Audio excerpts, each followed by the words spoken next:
சமுதாயத்தினுடைய வாக்கு இல்லாமல் தமிழகத்திலே யாராலும் ஆட்சி அமைக்க முடியாது.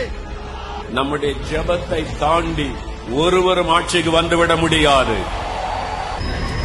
நான் தொப்பி அணியாத முஸ்லிம் என்று,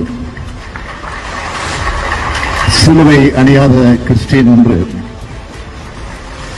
அதைத்தான் இங்கே நினைவுபடுத்துகிறேன். இல்லை, நாம் ஆட்சியில் அமர்ந்திட வேண்டும், நாம் என்று நான் சொல்லுகிறேன். நான் எதிர்பார்க்கிற அளவு கருத்தாக நீங்கள் ஜெபம் பண்ணினார் மத்தியிலும் மாநிலத்திலும் ஆட்சி மாற்றத்தை நான் கொண்டு வருவேன் என்று கர்த்தர் வாக்கு கொடுத்திருக்கிறார். எந்த ஒரு மானம் உள்ள ரோஷம் உள்ள முஸ்லீமும் பாஜகவுக்கு ஒருத்தன் கூட ஓட்டு போட மாட்டான். தேர்தலில் இந்தியாவுக்கு முழுவதும் நமக்கு ஒரே எதிரி பிஜேபி தான், இன்றைக்கு ஆளுகிற கட்சி தான் என்கிற அதுதான் இந்த கிறிஸ்துவ நல்லிணக்கத்தினுடைய மாபெரும் வெற்றியாக இருக்கிறது. 100 விழுக்காடு முஸ்லிம்களும் 100 விழுக்காடு கிறிஸ்தவர்களும் திமுக கூட்டணிக்கு வாக்களித்திருக்கிறார்கள் என்பதுதான் 100க்கு 100 உண்மை. எல்லோரும் கிறிஸ்தவர்களா மாத்திரணும் அப்படின்றது கிறிஸ்துவோட நோக்கம். அது மதவாதம் இல்ல. ஆனா எல்லோரும் இந்துக்களா இருக்கணும், இது இந்து நாடுன்னு சொல்றது மதவாதம். இந்து மதம் ஒரு மதம் இருக்கா? நீங்க எந்த மதம் எங்க இருக்கு? இப்போ உனக்குள்ள 72 ஜாதி, அப்பதான் இந்து மதம் எத்தனை தெரியும்? எங்களை காட்டி இந்து மதம் ஏமாத்த பாக்குறியா? மெஜாரிட்டியா நாங்க நிற்போம். நீ துண்டு துண்டா 3%, 2%, 5 பிரிச்சா அவ்வளவு தர மாட்டாங்க. நாங்க 20. உன்னை மோடி இந்த நாட்டில் இருந்து அகற்றப்படுற வரை நமக்கு இப்பேற்பட்ட கஷ்டங்கள் இருந்து கொண்டுதான் இருக்கும். மோடி அரசு வந்ததுக்கு அப்புறம் தடை பண்ணிருச்சு. நாடு முழுவதும் மதம் மாத்திரத்து பல ஆயிரம் கோடி வந்து இருந்துச்சு. தடை பண்ணதுல இருந்து பைத்தியம் முடிச்ச மாதிரி 24 இந்தியா, இந்து, மோடி. இந்த வெறும் ஒரு விசுவாசி ஒரு ஆத்மாவை கொண்டு வந்தா அடுத்த வருஷம் 1,20,00,000 மக்கள். அதற்கு அடுத்த வருஷம் 3 வருஷத்திற்குள்ள தமிழ்நாடை அசைந்து விடும்.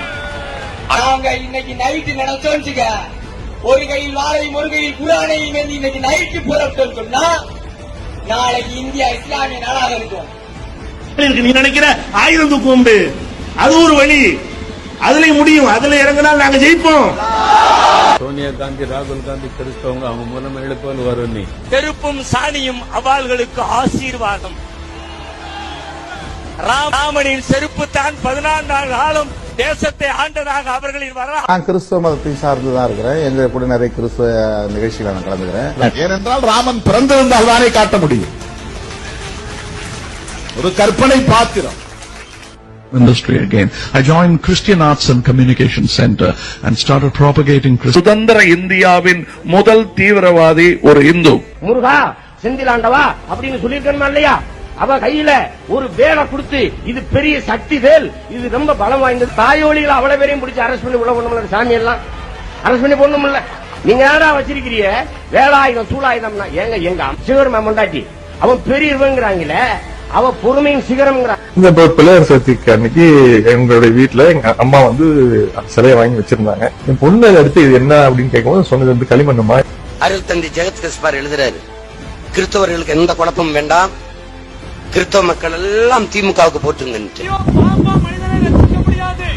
மனிதனை பாவத்திலிருந்து விடுதலையாக்கி நித்திய ஜீவனை கொடுக்க பரிசுத்தப்படுத்த இயேசுவில் எல்லாருக்கும் ரத்தம் சிந்தியிருக்கிறார். மகாபாரதம் முழுக்க முழுக்க விபச்சார ஏடு, அவ்வளவுதான். அதுக்கு போறா குடிகார ராமன், விபச்சார சீதை. ராமர் பிறந்ததுக்கு என்ன அத்தாச்சு? எங்கடா பிறந்தாரு? யாரை ஏமாத்துறீங்களா? இந்து மதம்னா அவ்வளவு கேவலமா போச்சா உங்களுக்கு?